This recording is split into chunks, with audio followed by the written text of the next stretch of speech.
we will have the next pandemic, and it will be the bird flu. According to the ex-CDC director, he says that the next pandemic will, in fact, be because of the bird flu. Now, I'm going to address what's going on here, what we have just faced over the past couple of days, but also what the CDC, the former CDC director, has to say and why we should be concerned.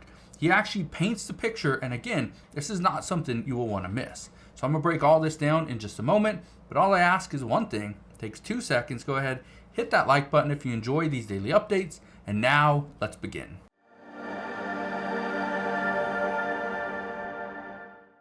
So I hate to break it to you, but if you believe everything that you hear from the White House and from the CDC and the World Health Organization regarding a potential pandemic or a future illness, guess what?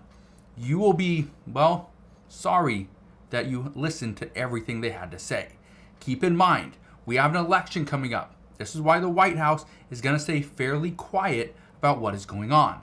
But also keep in mind that the CDC and the World Health Organization, many people don't believe them anyway because of the lies that we were told and millions of people found out over the past few years. But look at this.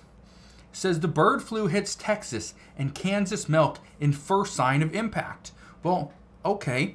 Now, it's fine if you don't drink milk, right? Yes, but here's the real issue. Nobody knows what's going on. It says, we're flying blind.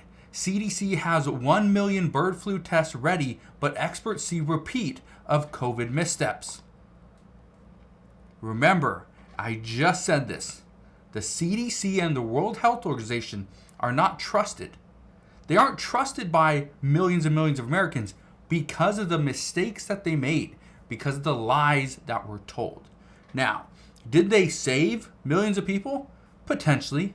But how do we ever quantify that? How do we ever determine if they saved more people than we lost? Well, we don't know. All we can do is just believe what they're telling us. Now, I want to read this to you. Look at this. It says, we'd like to be doing more testing. There's no doubt about that. It says, the CDC's bird flu test is the only one the Food and Drug Administration has authorized for use right now. Shaw said the agency has distributed these tests to about 100 public health labs in states. We've got roughly 1 million available now, and experts expect 1.2 million more in the next 2 months. It goes on to say down here, as the outbreak grows with at least 114 herds infected in 12 states as of June 18th, researchers said the CDC and FDA are not moving fast enough to remove barriers that block clinical labs from testing. In one case, the diagnostics company Neelix Labs was on hold with a query for more than 1 month. Again, we are going into the exact same direction we went to before, where a lot of questions were being had, but we had no answers. As far as getting answers or getting anything resolved, it took far too long. Now, I want to play a clip for you.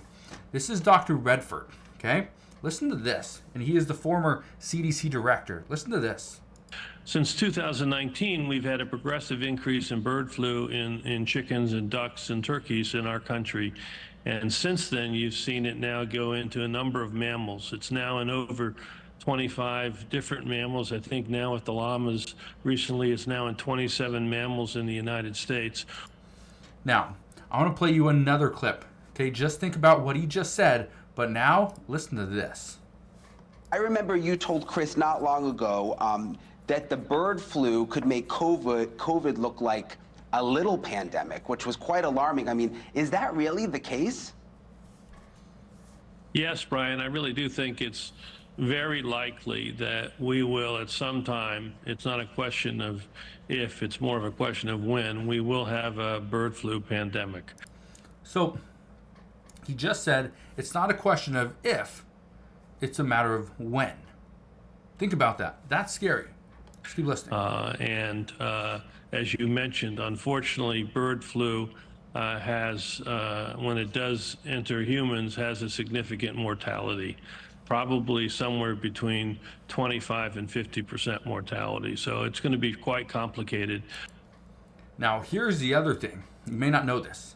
Since 2003, there's been 888 confirmed human bird flu cases. 888.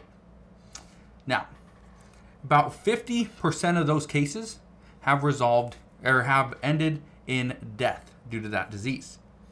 COVID, on the other hand, which has taken the lives of thousands of people here in the US, but here's the thing with COVID.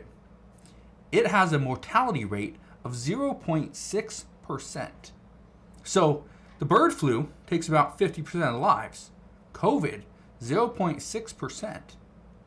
That's troubling because that number is, again, much lower, but yet we saw a lot of people get infected, right? We saw a lot of people pass on.